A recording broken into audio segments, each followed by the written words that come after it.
တင်ကလေးကအခေရ A to Z သိပြီးတော့စံဖတ်နိုင်သေးဘူးလားဒါဆိုရင် blending သိဖို့လိုပါတယ် blending ဆိုတာစလုံးတစ်လုံးချင်းစီရဲ့အတန်တွေကိုပေါင်းစပ်ပြီးစကားလုံးတစ်လုံးဖြစ်အောင်ဖတ်ခြင်းကိုခေါ်ပါတယ်ဥပမာ at at မြန်မြန်လေးဆိုကြည့်ပြမယ်နော် at at at at at at right so နောက်ထပ်အတန်လေးနဲ့ထပ်ပြီးတော့ပေါင်းပြမယ် but at bat at cat for at fat ကလေးစာဖတ်တတ်ဖို့ letter sound သိအောင်နဲ့မလုံလောက်ပါဘူးအတန်တွေပေါင်းဖက်နိုင်တဲ့ blending scale လည်းလိုအပ်ပါတယ် blending ဆိုတာကလေးစာဖတ်တတ်ဖို့အဓိကကြားတဲ့အရေးကြီးတဲ့အရာလည်းဖြစ်ပါတယ်ကလေးတွေတော်တော်များများက blending လုပ်ဖို့ရအတွက်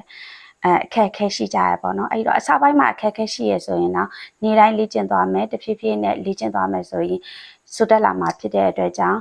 မိဘတွေကလည်းကလေးလေးနဲ့အတူလေ့ကျင့်ပေးဖို့မမေ့နဲ့နော်